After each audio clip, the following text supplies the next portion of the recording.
9వ అధ్యాయం. హద్రాకు దేశమును గూర్చియు దమస్కు పట్టణమును గూర్చియు వచ్చిన దేవోక్తి. ఏలయనగా యెహోవా సర్వ నరులను ఇశ్రాయేలీల గోత్రపు వారిని అందరినీ లక్ష్యపెట్టువాడు కనుక దాని సరిహద్దును ఆనుకొని ఉన్న హమాతును గూర్చియు జ్ఞాన సమృద్ధి గల తూరు సీదోన్లను గూర్చియు అది వచ్చెను.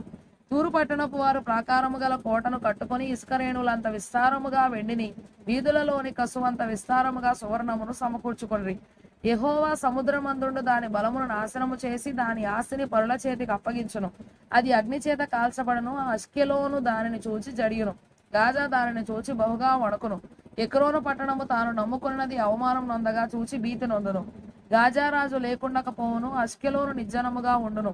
అష్డోదులో సంకర జనము కాపురముండును. ఫిలిస్తీయుల అతిశయాస్పదమును నేను నాశనము చేసేదను. వారి నోట నుండి రక్తమును వారికను తినకుండా వారి పండ్ల నుండి హేయమైన మాంసమును నేను తీసివేసేదను. వారును శేషముగా నుందురు. మన దేవునికి వారు యూదా వారిలో పెద్దల వలె నుందురు.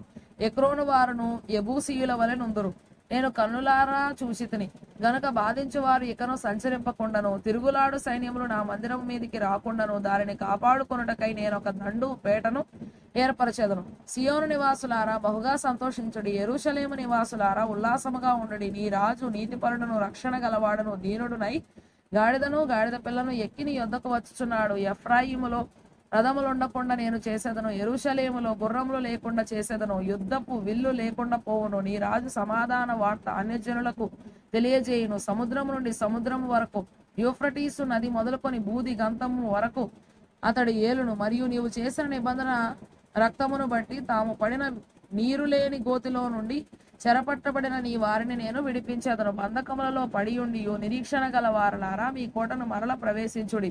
రెండంతలుగా మీకు మేలు చేసేదనని నేడు నేను మీకు తెలియజేయుచున్నాను. యూదా వారిని నాకు విల్లుగా వంచుచున్నాను. ఎఫ్రాయిము వారిని బాణములుగా చేయుచున్నాను. సియోను నీ కుమారులను రేపుచున్నాను. శూరుడు ఖడ్గము ప్రయోగించినట్లు నేను నిన్ను ప్రయోగింతును. గ్రేకీయులారా సియోను కుమారులను మీ మీదికి రేపుచున్నాను. యెహోవా వారికి పైగా ప్రత్యక్షమగును. ఆయన బాణములు మెరుపు వలె విడువబడును. యెహోవా బాకానాదము చేయొచ్చు. దక్షిణ దిక్కు నుండి వచ్చు గొప్ప సుడిగాలితో బయలుదేరును. సైన్యములకు అధిపతియగు యెహోవా వారిని కాపాడను గనుక వారు భక్షించుచు వడిసెల రాళ్లను అడగదొరుకుచు త్రాగుచు ద్రాక్షారసము త్రాగువారి వలె బొబ్బలిడుచు బలి పశురక్త పాత్రలను బలిపీఠపు మూలలను నిండునట్లు రక్తముతో నిండియుందురు. నా జనులు యెహోవా దేశంలో కిరీటం అందలి రత్నముల వలె ఉన్నారు గనక కాపరి తన మందను రక్షించున్నట్లు వారి దేవుడనైన యెహోవా ఆ దినమున వారిని రక్షించును. వారు ఎంతో క్షేమముగా ఉన్నారు, ఎంతో సొగసుగా ఉన్నారు. ధాన్యము చేత యవనులను క్రొత్త ద్రాక్షారసము చేత యవన స్త్రీలను వృద్ధి నొందుదురు.